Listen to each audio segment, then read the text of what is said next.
Hello, everyone. This video was inspired from a meeting I had with a past student who's now in high school that saw me in a grocery store and was kind enough to thank me for helping him in his life. And I was curious about what he learned from me that he found so helpful. And he mentioned it was about his plan for success. So we talked a few moments about how his perspective changed about his plan and how it made a difference in his life. And the first thing we talked about was the perspective of childhood. And it's a perspective which is fantastic. And I believe that everyone should have this for the remainder of their life. Part of their view of the world is at home. You are the center of the universe. You are the most important thing in your home as a child, and you are comfortable and you have things your way, and it's really paradise. Being at home is just such a wonderful thing. And even at my age, when I go home, I still feel like I'm the center of the earth, and it's fantastic. And the student that I was talking to definitely had that perspective. What he struggled with was this part of it, and that's the citizen part of it, where when you get older, you have to go out of your home and become a citizen of the world. And you realize that everyone comes from their home, and in that home they're the special one and they're the center of the universe, which makes everyone equivalent, and that means equally different. So since we're all equivalent and we're all equally different, that means that we all have rights and responsibilities that we need to keep to make sure that everything is fair in society, because everyone has the right to feel good about themselves and to have things around them be safe and fair and functional. But that requires a lot of responsibility, and we're all dependent on each other for that. So, what we developed is a school system where everyone comes out of their house, where they're the center of the universe, and they are all part of a team. We come together as a team, it could be a community, and we're learning the skills and we're learning the way of interacting of a citizen. And that's really to be kind, not only to ourselves, but to others, and to be responsible for our own jobs that we need to do and responsibilities, and to our team or to our class or society in general. And it is a very challenging experience for some children. In fact, most children, it's not the kindness issue. And the student that I spoke to, just like all children, are amazingly kind. I think children are kind in general. I think what happens is that it's the responsibility issue, where there's a lot of children that do not want to lose their sense of comfort, and they don't want to lose their sense of being able to do whatever they want whenever they want. And they use emotion and they use behavior to get out of their responsibilities. And as a teacher, I'm very aware of this. And I know, and as parents, you're aware of this as well.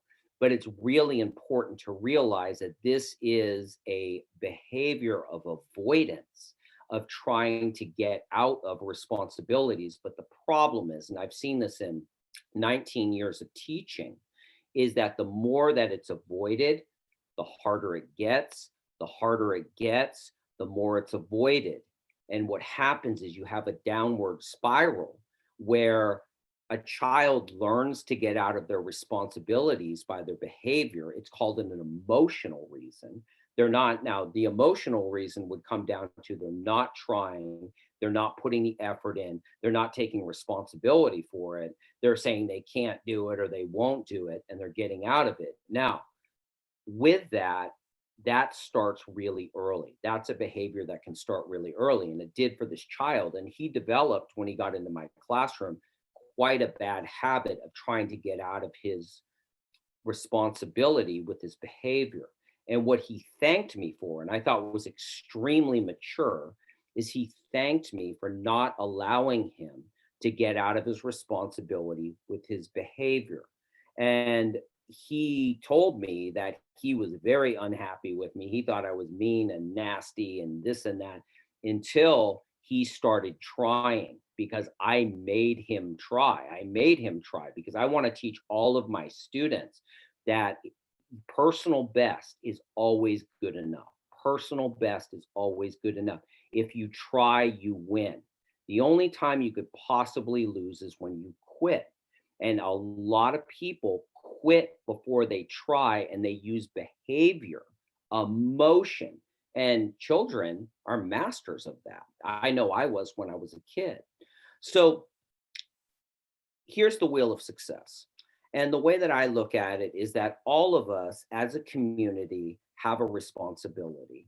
Myself as a teacher, it is my job to be prepared. It is my job to make sure that I have not only the academic program in place, but I also have the life skills and the citizenship skills and the community skills.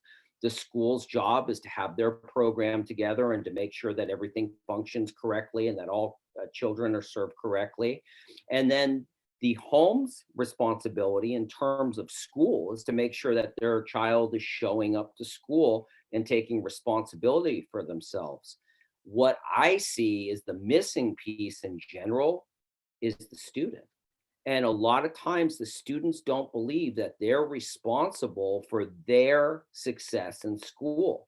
They put the success on the teacher, the school, and home, and they're always looking for those pieces to carry them.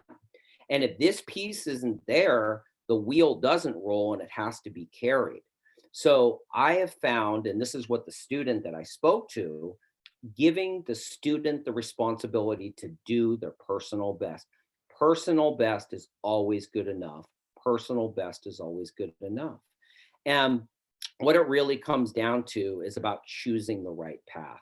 Choosing the right path. Both of these roads look the same, but when you look at the outcome, when you go down them, it changes. And what we want to teach our children is even though it is difficult, even though this road may go uphill and this road may go downhill, the uphill climb is going to lead to success because being kind and being responsible is going to work everywhere. It doesn't matter where you go. If you're kind and you're responsible, your life is going to work. This road goes downhill, but then you see the results and they just start to get very dysfunctional, means they don't work. If you're unkind, if you're not responsible, you're not doing your job. Other people have to do it for you, and that could be frustrating and it doesn't go away. So, this one would be an upward spiral. I take responsibility for myself. I'm kind to myself. I trust myself. I believe in myself. Or I can't do it. I won't do it. Who's going to do it for me? And we don't want that. And the student that spoke to me about it said that I helped him go on the right path. But what was really great about it is that he told me that he was able to walk that path and he was able to keep on that path. Even though it was challenging, he was proud that he could do it. And I hope that this video helped everyone see that perspective is that as a child, responsibility is the most difficult. And I know that it is challenging sometimes to see your child struggle. I know that as a teacher, it's really difficult to see children struggle. But there's a difference between the struggle with effort and the emotional avoidance. If they're trying their best and they're doing their personal best, they are going to be successful. It's just a matter of time. If they're avoiding it emotionally because they're trying to get out of it or behaviorally, that will never get better and the problem never solves itself. And I have 19 years of experience of seeing that. So I hope you enjoyed the video. I hope this is maybe a topic of discussion for home. And thank you very much.